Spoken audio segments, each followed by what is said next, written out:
Hey y'all!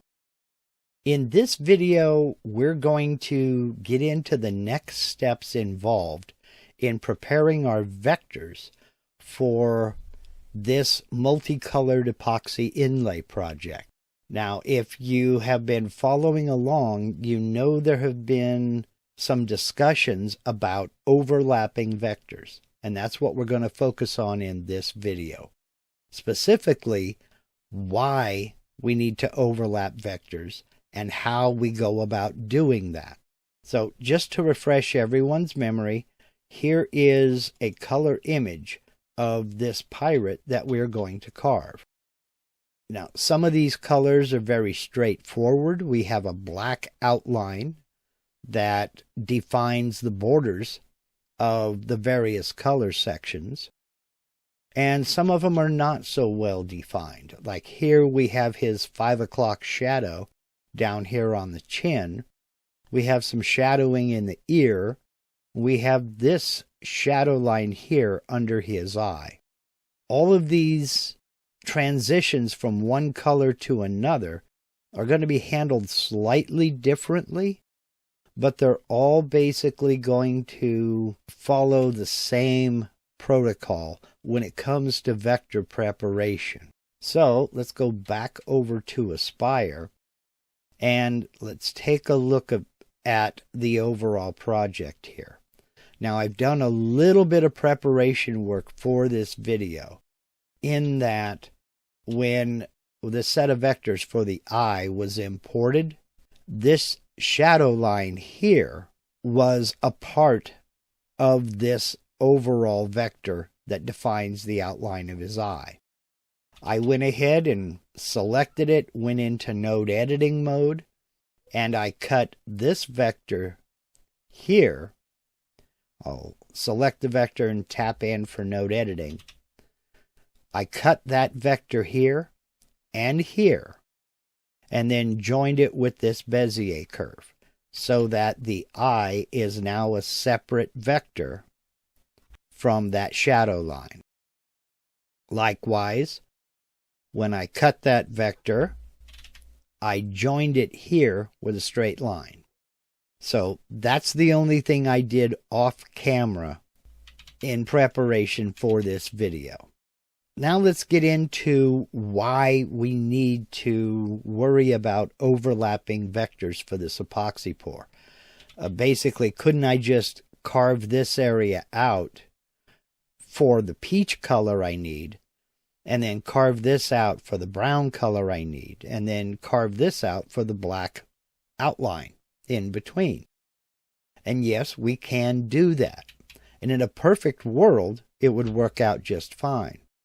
But as you well know, the world is far from perfect, and there are going to be some issues that arise if we do that. Primarily, we're going to have a case where we may expose wood with surfacing and sanding. Now, this is an illustration of a edge shot. Let's imagine we've poured an epoxy inlay with the blue over here, red over here, black in the center. Then we slice through it and we're looking at it from the edge. This is our wood down here. Blue epoxy, black epoxy, red epoxy. Now we can see up here that the V-bit came along and carved this area out, and then our clearance bit took care of the rest. Same thing here on the red. The V-bit cut this angle, and the clearance tool took care of the rest of it. Then we came along and we carved our black outline, and everything is fine. It's these little peaks of uncut material that we have to concern ourselves with. If we look up here, and I zoom in a little bit further, we can see that we have a very thin layer of epoxy right here between this wood peak and our surface. That thin layer of epoxy is so thin, it would not take much surfacing or sanding to break through that epoxy at these joints and start exposing our substrate. By overlapping those vectors, like in this photo here, by overlapping the red into the black and the blue into the black this direction, we have removed enough material that those peaks are way down here. So that when we come along and machine out our black, the wood is, in this case, about half the thickness of this black epoxy line.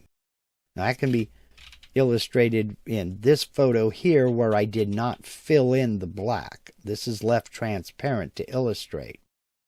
By overlapping these vectors into the black, we have reduced the peaks of uncut material to the point to where we can sand or surface without exposing that wood. This is the entire purpose of overlapping vectors, is to reduce these peaks of uncut material to the point to where we can surface and sand without exposing any of the substrate. So now that we know the why, let's discuss the how. Now, it's going to depend entirely on your project. Sometimes this can be very easy. All we have to do is use our offset tool. Other times, it's not quite as easy because a simple offset won't work. Now, let me demonstrate what I'm talking about here. I'm going to start down in this corner, and I'm going to do this peach area here. Then I'm going to do his brown jacket.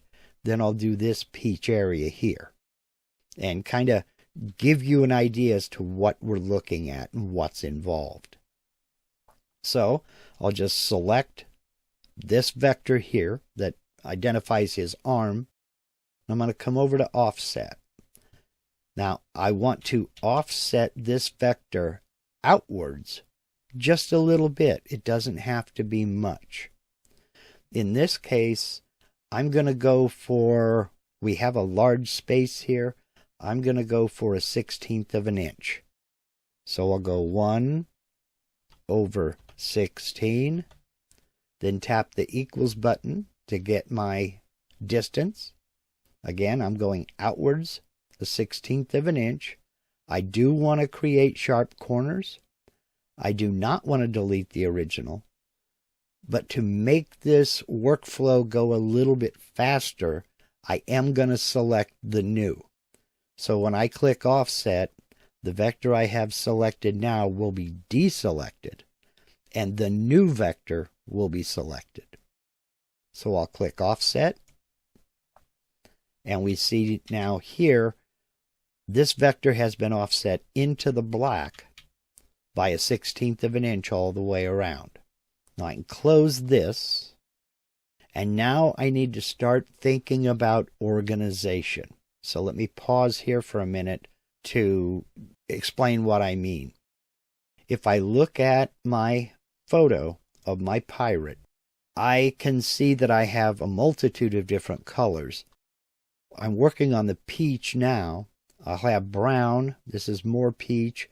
This is more peach. I've got gold. I've got gray. I'm going to want to place all of these vectors for all of these different colors onto separate layers. They will be easier to keep track of, and they will be easier to identify if I do that. They will also be easier to toolpath because we can associate a toolpath with a layer. Go back over here to Aspire, and I immediately want to take this offset vector and put it on the layer that I'm going to use to carve all of my peach components. So I'll right-click that selected vector, and I'm going to move it to a new layer, and I'm going to name that layer Peach. and I'm going to change the drawing's color to something resembling peach. I'll go ahead and use tan because that's close enough for me. Now this is going to get difficult for you to see because there's not a lot of contrast between these colors and the vectors are so small. The yellow disc around my cursor arrow isn't going to help much either, but we'll do what we can. The new layer is visible. I want to keep that checked. New layer is active. I want that unchecked just now. And we'll click OK. Now if I click off, I know it's difficult to see the color, but that vector has been turned that tan color. And if I come over here to my Layer tab, there's my bitmap. Here's Layer 1, which is active. We can tell because it's in bold. This is the layer that has that SVG file, as I demonstrated in the last video. And here's my new peach layer. From here, we can go about this in several directions. We can go through and select all of the vectors that we want to add to that same layer, or we can start in one area and work our way outward. Whichever workflow works best for you is the way to go. Now, there are a lot of areas out here, a lot of vectors, a lot of opportunities to become confused. So my suggestion would be to pick an area and decide for yourself, are you going to start at the top and work down? Are you going to start at the top left, top right, bottom left, bottom right? I'm going to begin from the bottom right and just work my way outward, up and over in this direction. Mainly because these are larger vectors that can be handled easily. So let's go on to the next one that we need to offset. And that would be his brown shirt here. Again, this can be handled with a simple offset. So I'll come select the vector, offset. I do again want to offset outwards. I'm going to go for the same measurement because it will work for me. I'm not in danger of overlapping outside of the black. Again, create sharp corners. I don't want to delete the original. I want to select the new, and I'll offset it. Close this and immediately right-click on that selected vector and move to Layer, New Layer. His shirt is brown, so that's what I'm going to name this layer. I'll change the color to brown. Layer is visible. It's not active. Click OK. Now I can click off, and his shirt is on that layer. Now, if this becomes confusing, if you start getting too many colors out here, you can remember to go over into your Layer tab and you can turn off these other layers and continue working. I like to keep them turned on so I can see what I've already done and what I still need to do. Again, we have the peach overlapped into the black, and we have the brown overlapped into the black. So now when it comes time to toolpath this black, I know it's going to carve away a little bit of this brown and a little bit of this peach.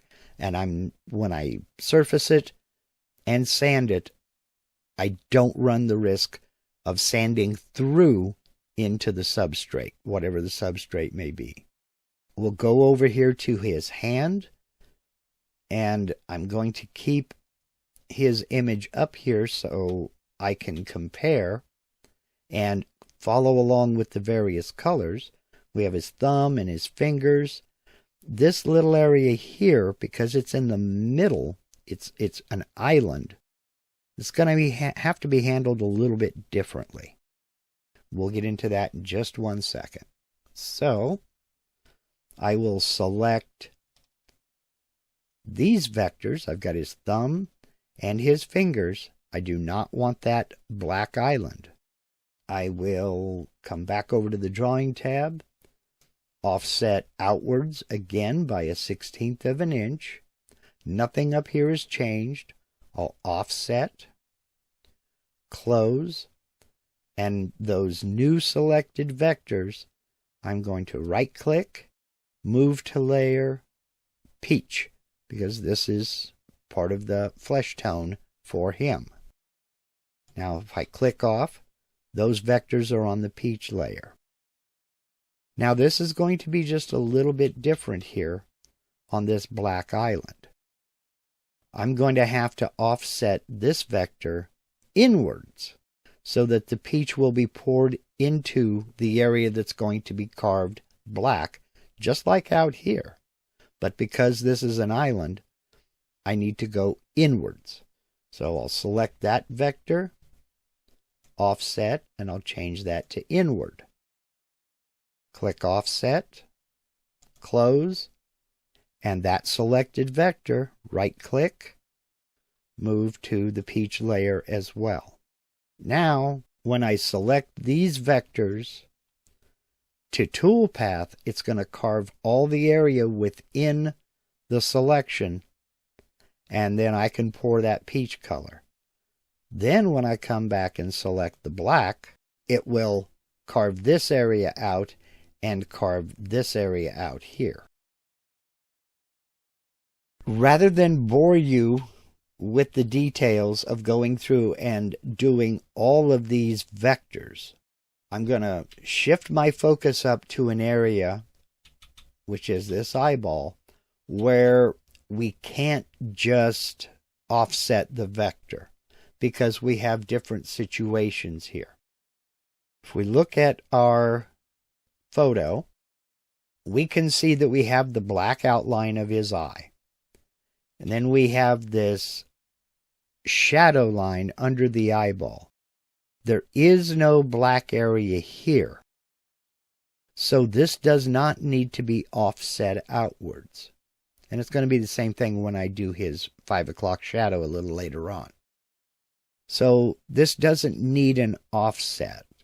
The way this is going to be poured is this entire facial area will be cut and poured. Then once that epoxy is cured, I'll come back in and I'll cut this area here, cut this area where his beard is.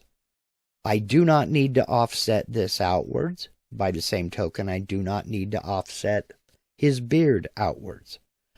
I only need to extend this shadow line up into the black outline of his eye. So, offsetting is not the way to go on that situation. Let me come back in here and zoom in to the area where this shadow meets his eyeball. Now his eyeball is just fine. I don't need to do anything with that. What I need to do is I need to overlap this vector further up into here so that when I carve this black, it cuts into this shadow line and I get a nice clean cut. So with that vector selected, click the letter N to go into node editing, and I'm going to come up to this node right here and I'm going to just click on it and drag and pull it. Now you see the line extension that comes up on the top of that node, and my cursor says S. I'm going to pull that up that direction and just follow that line, then let go. Now what that has done, following that line extension, I am maintaining the shape and maintaining the angle of this vector. I'm just dragging that point up into the black.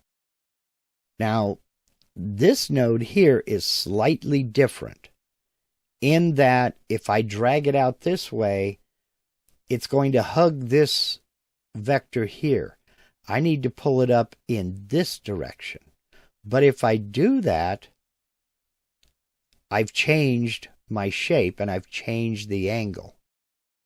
So let me Control Z, and I'm going to zoom in over here and put my cursor along this line right there, right click, and insert a point. Now I can grab this point, zoom out slightly, and I can drag it up. I'll change this to a line by right-clicking to line, and now I don't have all these curves to worry about.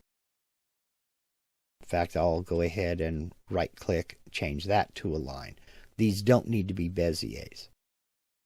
So what I've done now is I've taken that shape and I've extended it up into the black, where this is going to come along and carve that out in here. Tap N to come out of node editing. This will come up and carve into here, but then when I come along and cut this black outline here, it'll machine away this part and I'll get a nice crisp transition. So with that modification done, I'll select it, right click, move to layer, new layer, and I'm going to call this eye shadow line. I don't have a color specifically in mind for this. I'm going to have to mix one up, but I'm going to change my drawing color to a, let's see, I don't need to stick with a skin color. I'm just going to do a light gray. It may be difficult for you to see, but it'll help me to identify it. I'll click OK, click off, and now my shadow line is separate and distinct from the eyeball.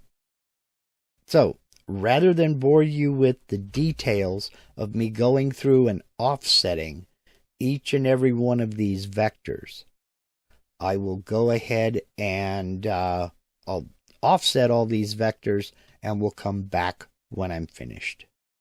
Now, I came across a situation while I was offsetting these vectors, and I'm going to show you the steps I'm going to take to fix this situation. Now, I've selected this area here, which is going to be offset outwards, and then move to the peach layer. And I'll come up here and I'll offset it the 1/16 of an inch. None of these have changed. I'll click Offset, Close. But if I zoom in and take a look, over here I have two areas where that offset has gone into the area that I'm going to carve black, but then it's going to also project into this area here.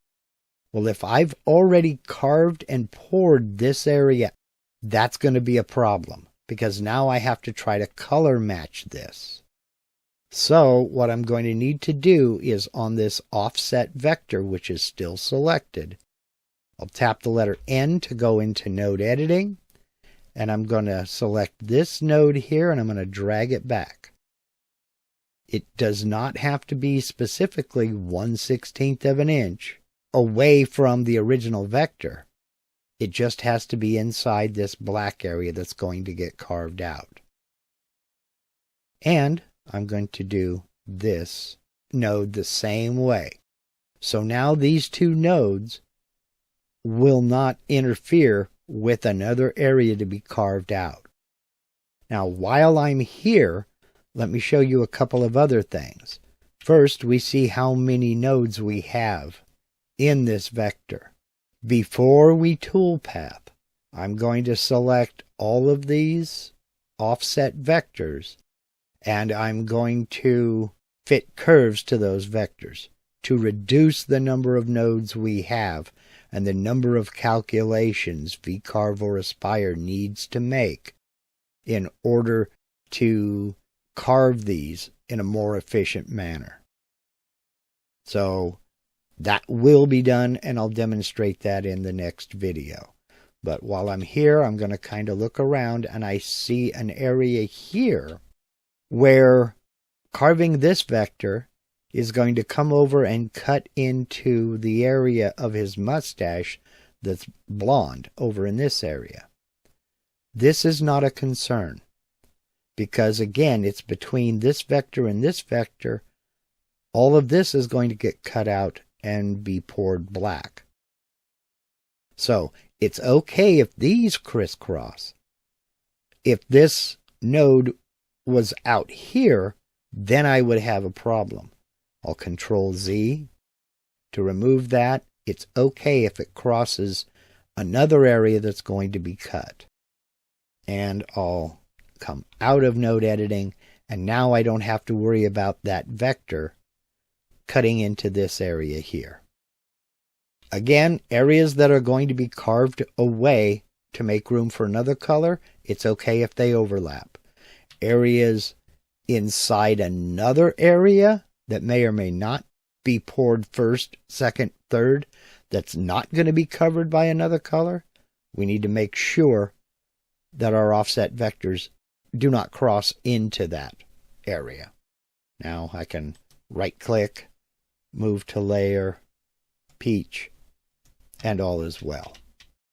Okay, now when it comes to his hat up here, I already have my dark gray vectors done. I want to cut these areas here and this area here dark gray. But now it's time to select the skull. We have some very thin lines here. And if we look at our photo, we can see that the skull and each one of the bones are white. The outline of the eyes, eye sockets, are black, and the center of the eye sockets are the same dark gray the hat is. So what I'm going to do is select all the bones and offset those out.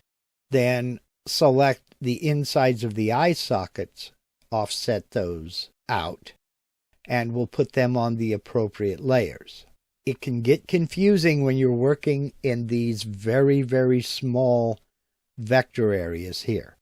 I want to keep these bones within the vectors here.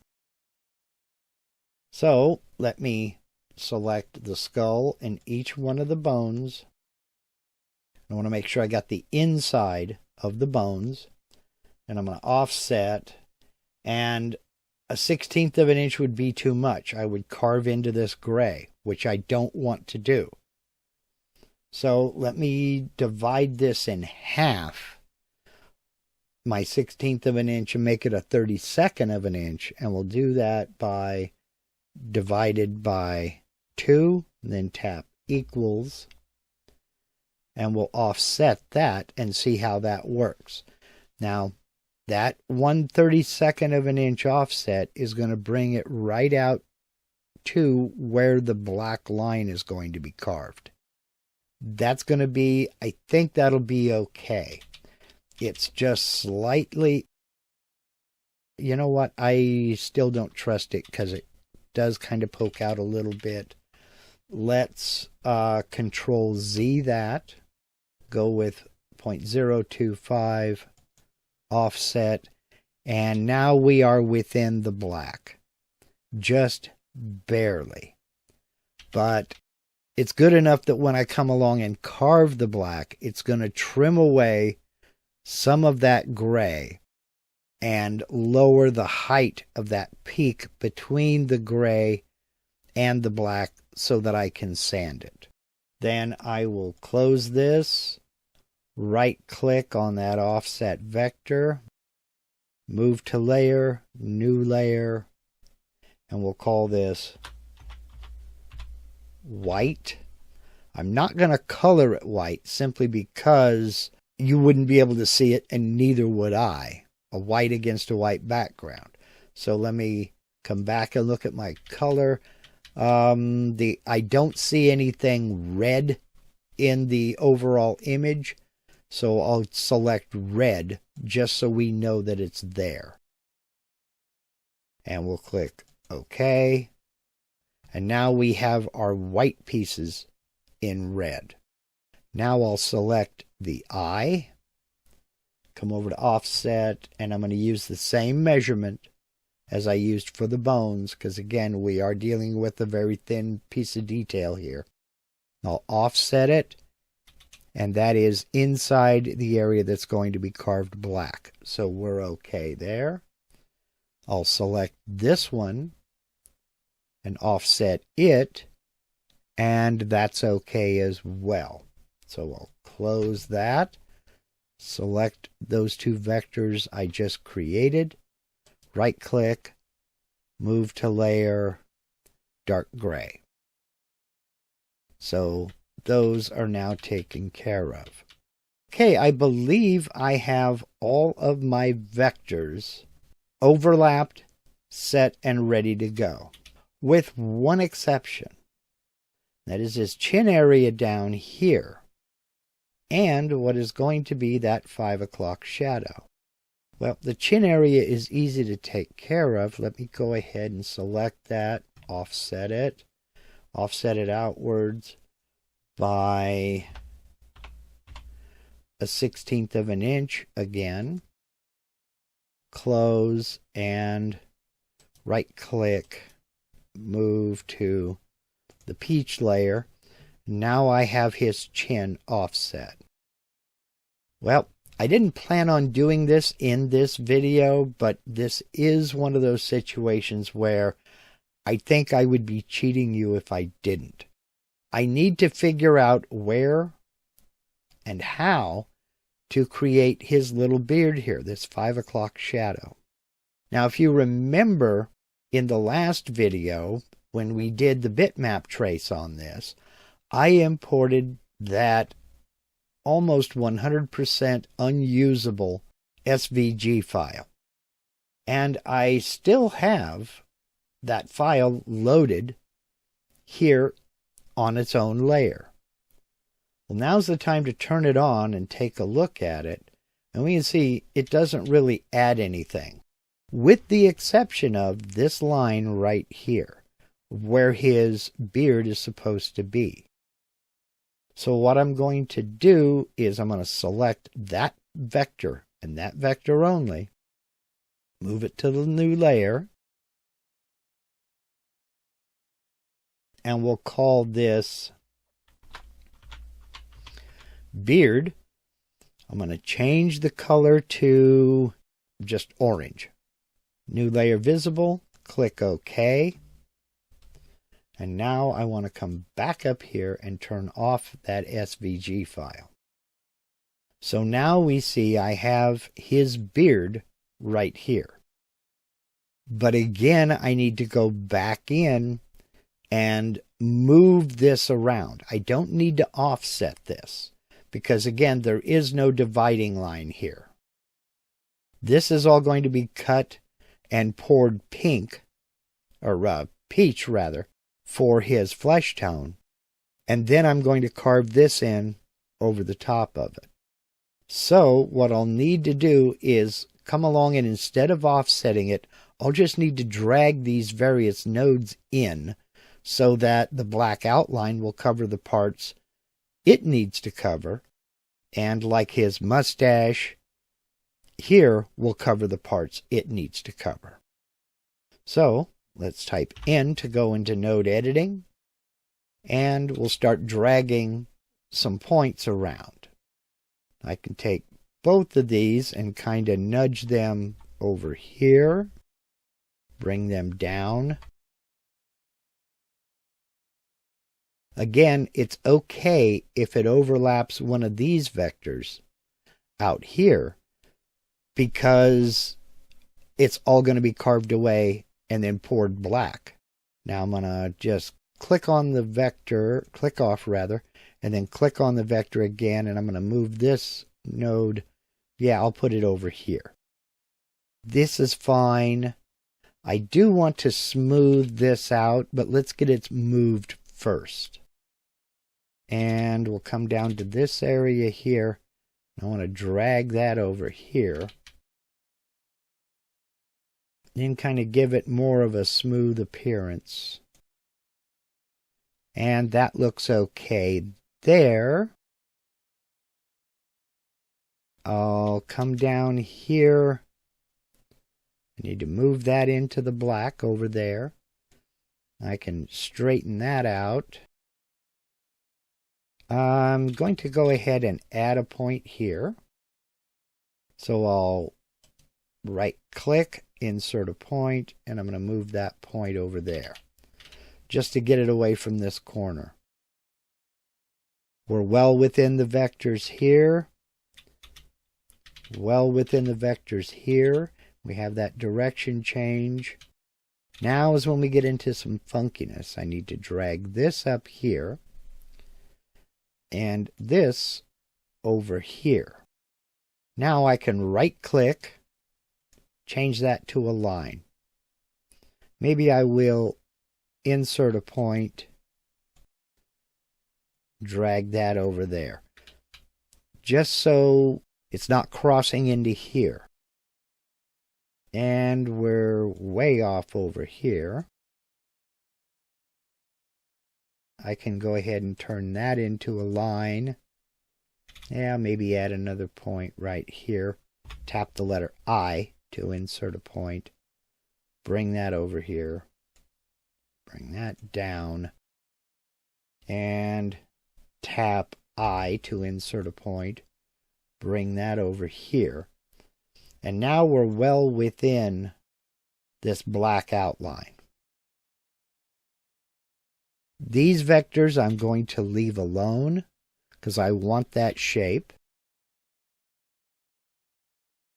And that's fine.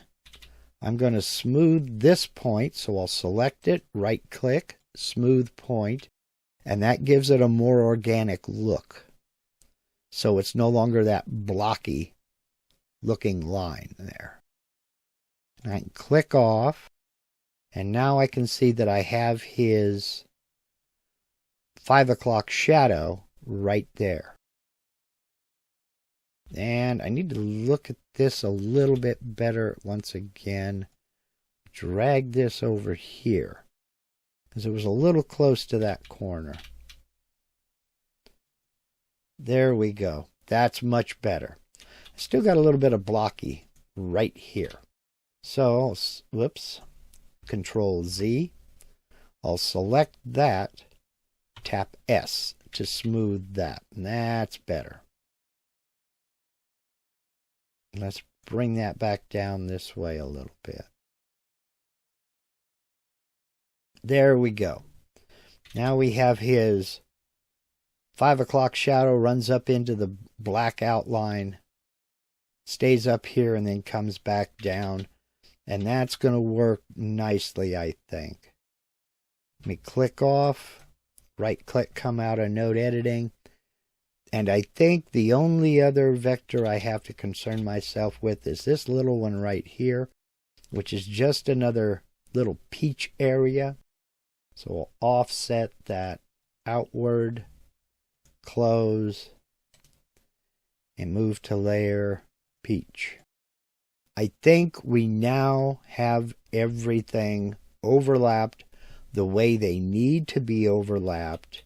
I don't see any that I may have missed. I don't have any that are crossing over into other areas that are not going to be cut out.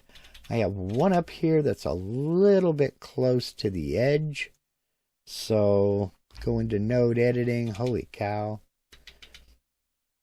Look at all the nodes. Well, let me back up and take a look at this. Okay, I can go into Bezier Curves. Let's see what that does. Well, that removed a few, but let's delete a one and see what we get there. Let's preview it. That's much, much, much better. So I'm going to go ahead and accept that. Then with it selected, go into node editing, and I can move some of these around over here. Now, because this is going to be overcut, a lot of these points I just don't need. So I'll come in here and I can delete this point, because again, all this is going to be carved into black. I can delete that point, and I'm just putting my arrow over a point and tapping the letter D on my keyboard.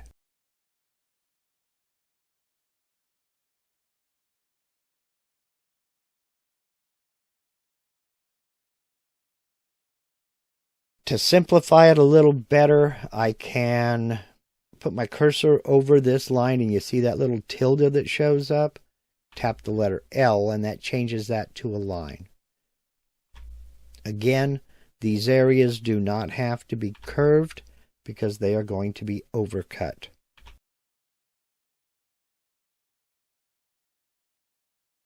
This makes for simpler calculation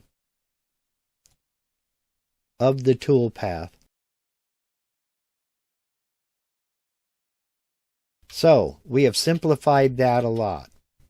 I'm not going to bore you with the details, but I'm going to go around and do the entire image in much the same way on all of the layers, and go in and simplify these offsets by using a combination of, let me select that one, by using a combination of fit curve to selected vectors.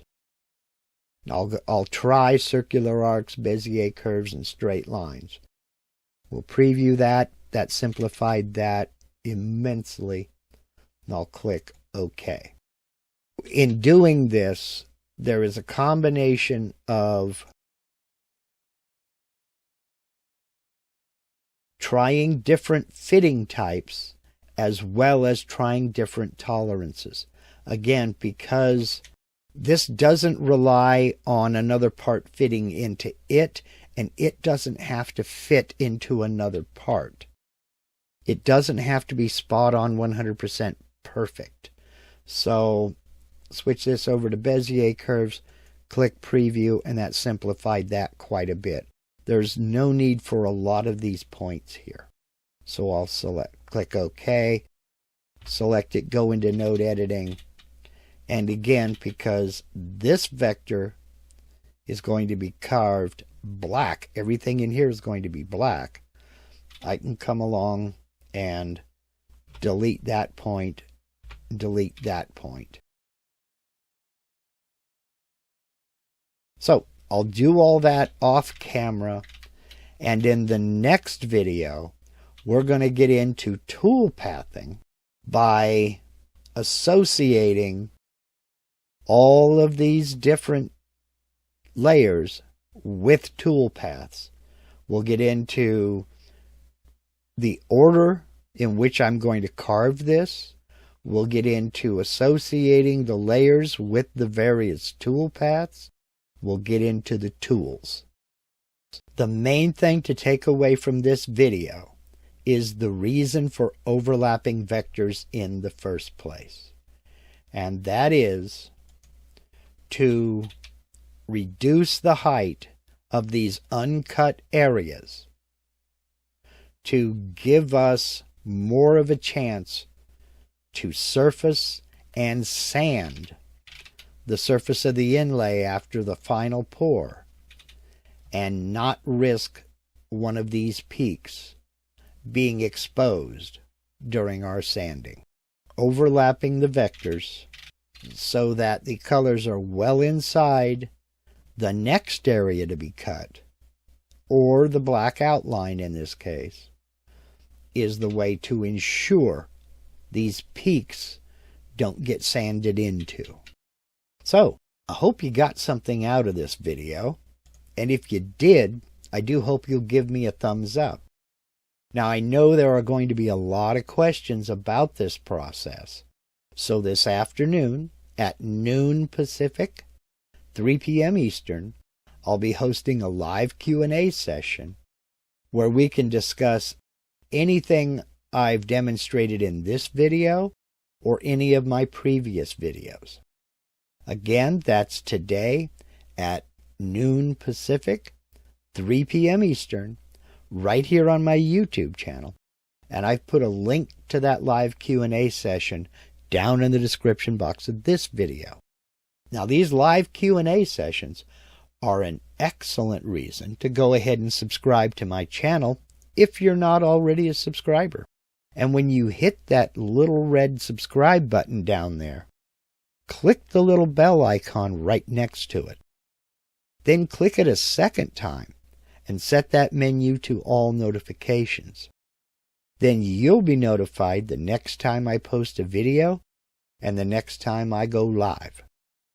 So I hope to see you later this afternoon for the live Q&A session.